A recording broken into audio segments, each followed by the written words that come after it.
benar kata kakak dari awal. Magnet negatif ada di salah satu ruangan. Kita menemukan ini dan banyaknya korban pesugihan. Berarti memang benar kak, ini adalah tempat untuk mempersembahkan. Cuma uniknya adalah Fasya biasanya mungkin kita ketemunya foto ya, kayak foto. Entah atau rambut. Iya sesuatu. Kalau ini adalah benda milik seseorang yang diambil. Sangat sering dipakai. Dan itu udah pasti akan menjadi Tumbal. Di belakang juga kan di sini ada tempat yang namanya, kalau disebut dulu kan pesugihan, tapi mungkin penarik lah ya. Nanti kalau ke dalam sudut ke dalam itu di situ itu ada tempat kayak kandang ayam, itu tempat naruh sajian di situ. Tapi Kak Rudi, Fasya, Iya. aku dapat gambaran kilas balik. Sebenarnya memang dulunya di sini ada lilin besar berwarna merah dan ini merupakan tempat sakral. Kenapa aku bilang sakral, Fasya? Karena pada saat ini masih aktif, ini adalah tempat berdoa, menaruh untuk bersembahyang, Togaro, meminta untuk kemakmuran, hal yang baik. Tapi mungkin benar adanya sosok negatif itu hadir ketika ini sudah menjadi tempat yang kosong. Wadah ini pure menjadi wadah kosong, tidak ada dewa, tidak ada makhluk yang positif, lalu diisilah dengan hal negatif yang dari tadi kita temuin. Iya. Jadi emang beralih fungsinya, fungsi. iya, sebuah tempat ketika memang aktif lalu tidak aktif, dan mungkin banyak orang yang salah paham meminta sesuatu yang negatif, permohonan itu diterima oleh makhluk yang negatif, itu Fasya. Oh, oke. Tapi untuk sosoknya sendiri di ruangan ini tuh ada sosok apa, Kak Rudi atau Kak Frisli, atau sosok pesugihannya ada di sini atau enggak? Kalau sosok itu yang aku lihat nggak ada, tapi mungkin Kak Rudi dapat gambaran aura di mana keberadaan dia. Saya sendiri nggak merasakan di sini. Dan tadi waktu kita di luar, waktu kita jalan menuju sini, itu juga belum terasa. Atau mungkin kita coba jalan ke sisi gedung lain. Iya, aku setuju. Coba kita cari di tempat lain. Kayaknya memang pasti berjarak sih. Apalagi dia ngerasa mungkin kita udah menemukan titiknya. Yuk. Permisi, Assalamualaikum. Penelusuran kami pun mulai menemukan titik akhir.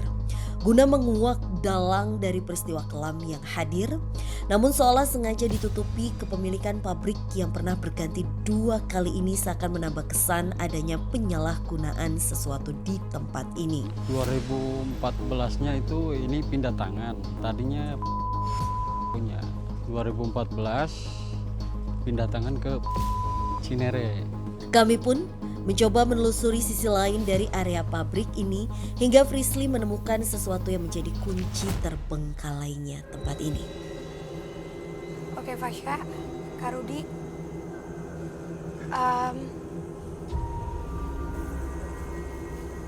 Tadi Fasya sempat bilang, apabila sesuatu yang memakai atau mengikat antara manusia dengan mereka, atau kata simpelnya pesugihan, gak mungkin tutup. Betul.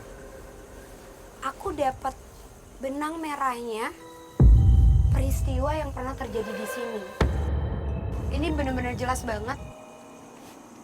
Gambaran di mana ada satu pekerja, Fasya, Ya. yang pada saat itu seperti yang tadi dijelaskan sudah diincar menjadi korban. Tumbal. Dan dia waktu itu melihat ada temannya itu seperti meminta pertolongan. Oh. Karena sebelumnya airnya itu tidak secetek ini, Fasya, Iya, tinggi. itu ada bekas airnya tuh Iya, kayaknya batasannya. tuh. Batasan. Ini pembuangan. Jadi airnya itu memang tinggi. Dan setelah dia melihat temannya yang seolah meminta tolong, pada saat dia menggapai tangannya, ternyata malah dia yang ketarik. Dan sosok yang seperti temannya itu bukan manusia, melainkan adalah makhluk yang menyerupai. Yang memancing dia untuk menyelamatkan, tapi ternyata menarik dia ke dalam sini. Iya, karena emang dituju untuk menjadi korban. Tapi sayangnya ada pekerja lain yang melihat itu lalu dibantu. Jadi tidak ada peristiwa kematian di pembuangan ini. Memang sudah tertolong. Ya, oke. Dari itu Hmm. sosok yang sengaja dipuja itu marah karena dianggap tidak sesuai dengan perjanjian. Sudah ada perjanjian di mana hari ini kamu harus memberikan tumbal. Ya. Tapi karena tidak adanya hal tersebut, maka bagian dari darah atau keluarga itu menjadi tumbal, atau bisa kita katakan itu menjadi titik kehancuran. Itu sih Fasya. Oke, aku ngerti. Berarti memang ada sosok yang bisa merubah wujudnya di tempat ini ya. Dan sosok itu ada hubungannya dengan pesugihan yang terjadi. Lalu tutupnya tempat ini itu dikarenakan ada salah satu, mungkin bisa aku bilang tumbal, yang selamat. Betul Fasya. Apa yang dikilas balikan Frisly memperkuat adanya peristiwa salah seorang pekerja yang pernah tenggelam seolah ditarik. Namun syukurnya pekerja tersebut berhasil diselamatkan. Kayak karyawannya dulu pernah mandi di situ, di bak itu. Jadi dia tuh kayak ada yang nangkap, ditenggelamin. Sini. Keburu ketolong.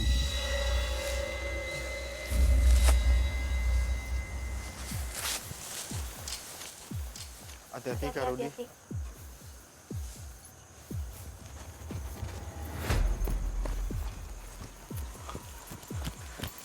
Asalnya dari sini. Sini. Bak gayung bersambut, Rudi merasakan kehadiran sosok astral yang disinyalir sebagai akar cerita kelam yang menimpa para pekerja. Dia datang. Sebentar lagi dia sampai. Sini kamu. Sini kamu.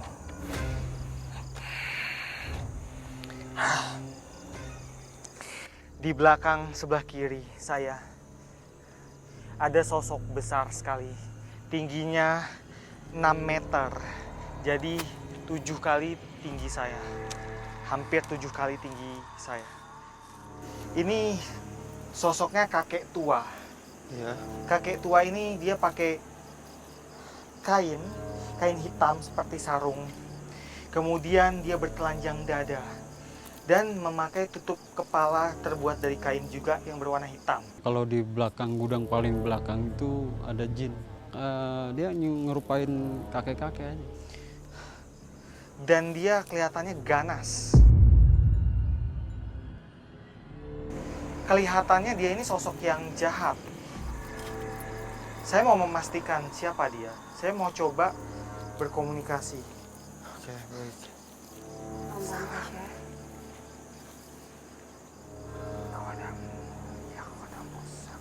Oke pemirsa, sekarang Kak Rudi sedang mencoba berkomunikasi dengan sosok yang tadi Kak Rudi jelaskan. Entah dia siapa di tempat ini, dia memang sosok yang cukup kuat di tempat ini. Jadi dia sosok yang dipuja. Dia memang benar, dia yang dipuja sama orang-orang, kemudian dia mendapatkan para korban-korban itu. Dan seperti yang tadi disebutkan sama Frisly, ada satu korban yang berhasil meloloskan diri, yang berhasil terselamatkan, dan akhirnya ya pesugihannya gagal.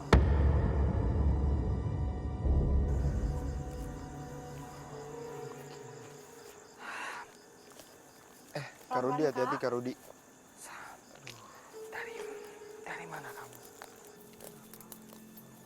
Untuk sosok ini Kak Rudi, dengan cara apa saja sosok ini itu mencelakakan para pekerja di tempat ini yang dianggap menjadi tumbal bagi dia. Dengan cara apa kamu mengambil tumbal?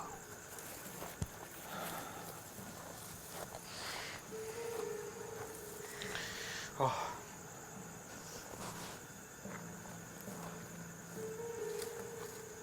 Oh. Oke.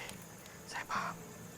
Jadi si ini merasuk ke dalam pikiran, bukan masuk ke dalam pikiran, tapi kayak semacam hipnotis, sirap, membuat si calon tumbal itu linglung, bingung, lalai, dan akhirnya terjadilah kecelakaan. Secara logika mungkin orang-orang awam itu akan melihat sebagai kelalaian kerja, tapi sebenarnya itu adalah ulah si Kidauk ini. Dan bahkan ada yang matanya ditutup. Aduh. Pada saat pengerjaan yang di mesin itu kali ya kayak maksudnya. Iya, dia bilang nutup mata. Wow. Mungkin ini yang saya tangkap ya, mungkin tiba-tiba matanya kunang-kunang, tiba-tiba matanya itu nggak fokus, Tidak melihat buram, mungkin ya. seperti itu. Oke, Kak Rudi, Kak Frisly, aku sih udah dapat kesimpulan dari penelusuran malam hari ini bahwasanya memang ternyata beberapa mitos tentang bangunan ini atau tempat ini itu benar adanya ya. Seperti siluman ular, lalu mungkin siluman harimau, tapi sebenarnya itu adalah siluman anjing. Lalu tentang adanya pesugihan di tempat ini pun ternyata benar adanya ya, Kak Rudi, Kak Frisly.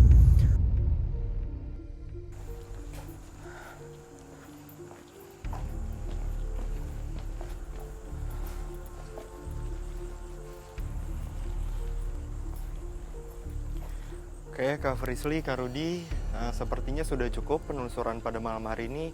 Dan yang aku percaya atau yang aku tahu sih memang di tempat ini memiliki aura mistis yang amat sangat kuat ya. Betul, Pak. Iya. Dan juga mungkin itu disebabkan oleh banyaknya korban yang akarnya itu dikarenakan pesugihan di tempat ini.